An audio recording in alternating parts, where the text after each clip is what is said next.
Kia ora, welcome back. Decided to head up to the feature without the pack just to test the calf as well, going up the hills, cross country, no real tracks, a couple of little goat tracks or people's paths that they've made, making their way up to this little trig point spot height behind me. This is the feature that you see, I suppose, in the back of the shot at times when I'm training in the driveway. So I decided to make my way up here just for a bit of a change and take advantage of the sun that we've got here in Te Whanganui a Tarapōneke, Wellington, Aotearoa, New Zealand. So feels like it's been a long time since we've had some sun, but yeah, it's nice to have it. So I'm actually still quite rugged up. I've got two hoodies on, or a hoodie, and then this black hoodie, so two hoodies, a t-shirt, track pants, yeah, and just the normal flat black shoes, those that have been asking. So the other part of why I'm up here is just somewhere different, eh? Oh, sorry about the lighting there, turning the wrong way. Somewhere different, and just to run through some of the Q&A that I've still got a bunch of to do. Now, thankfully, these ones I've gone through with the person, or with the people, the persons, I should say, individually, with regards to answering these questions. So now, hopefully the audio comes through all right. There's a little bit of a breeze, but it's not too bad. Or it doesn't feel, oh, it's just picking up a bit now that I say that. But anyway, we'll see how we go with regards to trying to answer some of these questions. And hopefully the wind doesn't play too much havoc. I'll try to do something with the editing in regards to the audio. So bear with me. First one is, what role does sleep play in preparation and performance? So I suppose the timing of this one came up pretty good in terms of the next 3 months with regards to what I'm doing. Got the alarm set for 4, but if you've been following along the channel for a while or for the last sort of week or two, you'll see the timings have been, and in particular this morning, have been well before 4 o'clock. Body's just been getting used to it. But to the question, yeah, sleep is huge. It plays a massive part in it. I'll see if I walk down this feature a bit, if that reduces some of the wind. Sleep plays a massive part in regards to your preparation for performance. So being well rested, you typically feel a lot better, you're more energized, you may even look forward to training. So I've actually been waking up and feeling good, feeling really well rested, especially the last couple of nights, and looking forward to training. That doesn't always happen, and more often than not it's the other way around. So as far as getting enough rest when you're preparing for selection, yeah man, it is really important. It is selfish, but it's also a sacrifice, and it's also not so selfish. So if I can try to provide some context, it's selfish maybe in the context of if you've got a family, right, and if you've got a partner, and you're giving yourself to the process to prepare for selection, and your family want and or need your time, not want, they need your time. And so that's why it's important, especially for those in relationships. Some of the people that I've been speaking with recently are in relationships. It's really important that both parties understand. And if you've got young children and or even older children that maybe toddlers or whatever, or even teenagers, yeah, it's a big shift for them. So they're going to lose what they've been used to getting from you, if that makes sense, in terms of time and being present. So yeah, you need to weigh that up. So it is fairly selfish in that sense. You've got to put aside that time. You're making a sacrifice too. As much as your family's making a sacrifice, you're making a sacrifice too. And this applies to single people as well. Depending on how you look at it, to either more or lesser degree.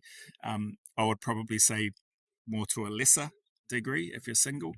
It's sacrifices like missing out on going out with your mates on the weekend, putting some of those weekends aside for the bigger picture or whatever the bigger goal is. And I won't harp on too much more about that. So, sorry, just checking the question again, making sure that I've gone over what I needed to, and the phone is turned off. So yeah, so it's huge in regards to performance and preparation and performance. Factor in those things with regards to your family, their needs, your needs, and yeah, it's about enduring that process. All right, so that's that one. Next one is, what's your take on gym-based strength training versus outdoor endurance work? Oh, yeah, so had a good conversation with this person as well. Yeah, because I was when I read the question, I was like, that's not a lot of detail, bro. But yeah, they gave a bit more context, and they were looking at it more from the perspective of if I use the gym, go and use the treadmills, use the bikes, use the cardio machines, the cross training machines, lift the weights, everything's there, and there's a lot of merit in that. Like that makes a lot of sense in terms of being able to get a lot of work done within that confined space. And you could, man, like there's some machines, that spend a heck of a lot of time in the gym and are extremely, extremely fit and strong and very, very capable. So I guess my take personally is sort of whatever you feel your body's going to respond best to. If it's in that type of environment, then fill your boots, man. Like go for it. This is what I shared with the person anyway. Like if you feel like your body responds really well in that type of environment in a gym setting versus being outdoors, putting load on, walking the hills, walking tracks or trails, or just being outside in the fresh air. Well, fresh air, as fresh as we can get it. When you're getting out early in the morning, it's pretty fresh. So, yeah, I'm just looking at the question again. Whatever you feel like you're going to get the best results, or how your body's going to respond best for you, is what I would say in regards to that one. So my take on it, personally, I did gym-based strength work and that sort of stuff. Not a heck of a lot for selection, especially when I started dialing in specifically for selection type activities. But for me, being outdoors was what really worked. Indoors from time to time with the step ups, like I said. Um, but yeah, there's a lot of time outside pounding the pavement, and I think there's a heck of a lot of merit in that. It worked for me. It's worked for many other people. I don't personally, again, I don't know anybody. There may be, but I don't know anybody that just spent their time in the gym preparing for selection. Now that could work. Maybe I said to the person, maybe you could be the trial run, the guinea pig. Put the weights and stuff on, use the Stairmaster. That machine is brutal. If you're adding weight on your back and going up and down that for continuous periods of time, I would say that's probably harder than step ups because you're constantly elevating, you're constantly going up step after step. You don't get to take that short reprieve on the step down. But if you don't have a Stairmaster, which I didn't have, then step ups are a good alternative, I reckon. So yeah, give it a try and see what works for you. That's that one. That's my take on that. Yeah, outdoor endurance work. Personally, I don't think you can beat it. I think you should get out there, do the endurance work outdoors as much as you can, specifically if you're training for a particular event. So maybe I'll leave that one for last. I'll go to the next one. What's your message to young people? So caught up with another young person with their parents. Again, both parents look like an awesome family. Again, very supportive. And they asked me, the mum asked me the question, what's your advice? What was it? What's your message? Sorry. Yeah, but she did say advice. What's your message to young people? What's your advice to young people, 14 to 17, who want to join the SAS? Far out. That put me on the spot, eh? I had, I know I did a video for the 14 to 17-year-olds that was in and around getting permission, having their parents present for that meeting with me or the time that we would spend together. So having it framed that way was yeah, it was a good one. The words that I shared, I think I might have shared some of this in the other video. It's just enjoy being a young person, eh? Like, just enjoy it. Enjoy your mates. Enjoy your sports. Enjoy being a good young person. So, and I know I touched on this. Be kind, be respectful, be hardworking. Do a lot of the things, like in terms of schooling, especially. Like, man, try hard in school. I did not try hard in school. I tried hard to avoid school, and I tried hard in sports. That was about it. But yeah, just listen to your parents, do what they ask you to do. Man, they've got some time and some miles on the clock and life experience, which they're trying to share that with you as well as they can. And they want the best for you, so really honestly listen to them as much as you can, if you can bring yourself to try to see the bigger picture and where your parents are coming from. I know I didn't always see that, and so that's why I share that. I couldn't always see where my mum was coming from, but I see it now, mum. And thank you very much. So yeah, advice to them: enjoy your life, enjoy being young, enjoy trying to not make any mistakes, enjoy your mates, and yeah, play sport, have fun, be active, be kind to other people, respect your elders. Yeah, do all of that sort of stuff, I suppose. Try and do well in school. Do as well as you can in school. Anyway, that's that one. Not the greatest advice, I know, but that's what you get for putting me on the spot. Yes, okay. There's last probably couple. I'll see it for time. Yep, okay. How should I handle injury or burnout during prep? So I know I've spoken about injuries and burnout in another question. I can't remember what it was off the top of my head now, but that burnout piece sounds familiar, and injuries sounds familiar as well. So injuries, I would say, you know your body. If you're genuinely injured, man, look after it. Try to find alternatives to that, to the training that you might have or that you may have programmed, rather than just not doing anything. Don't get me wrong, there may be times when you just may have to. You may be sick. I know that knocked me out for a couple of days during my preparation for selection. You may have a really bad injury. You may break something, So, yeah, you're probably going to have to rest that part completely. But I think even with breaks, depending on what it is, where it is, I think you can still get some work in. I think you can still do some type of training for the other parts, even if it's just light, If your arm or something, upper body injury, then just move the legs. Get on the bike. Sit on the recumbent bike or whatever it's called, or just a normal spin bike and just use your legs, or the reverse, try and do something upper body. I know it sucks. I know it's hard. It may feel awkward going into a gym with an injury or the cast on or whatever, but you're not there for them. Was it? Oh, I think it was DPR Contracting put a comment on one of my questions. He said one of the quotes, and I'm probably going to stuff it up, but I think he said it was from Anthony Hopkins, who said, It is none of my business what other people think of me." And I thought, man, that's powerful. That's awesome.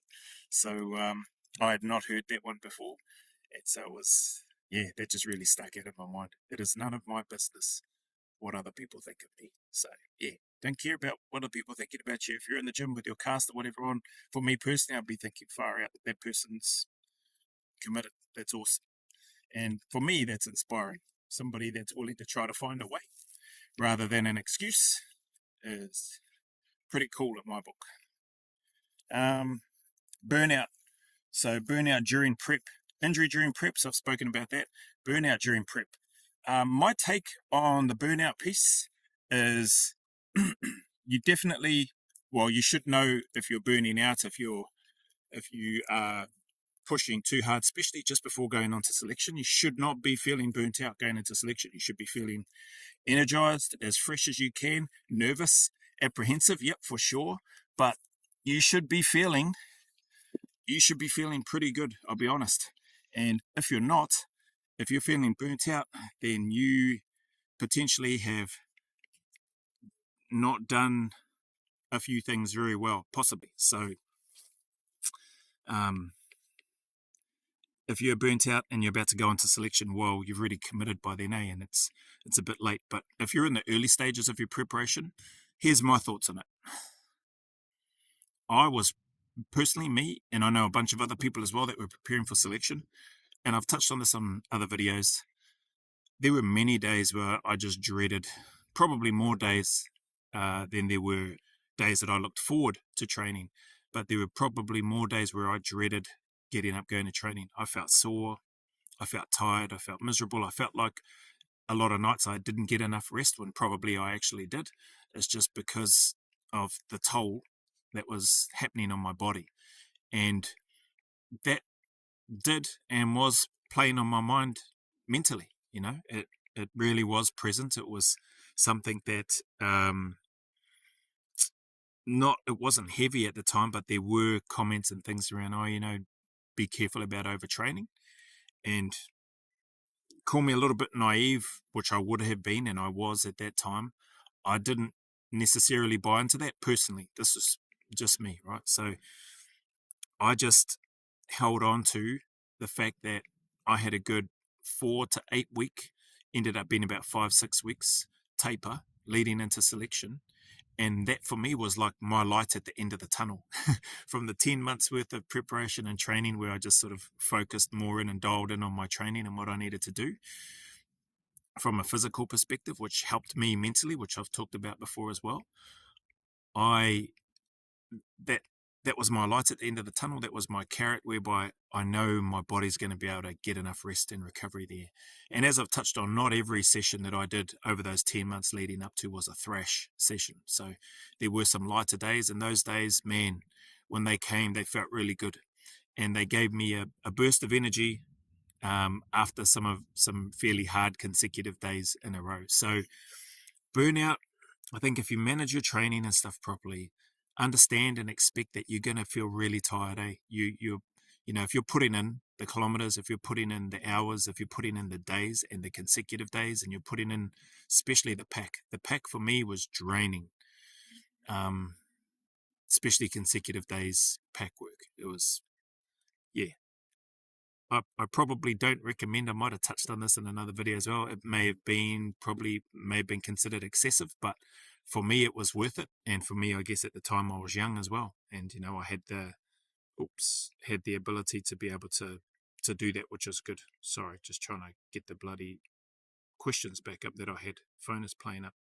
Yeah. So if you're doing your prep well, and you understand and acknowledge that yeah, you're gonna hurt, you're going to not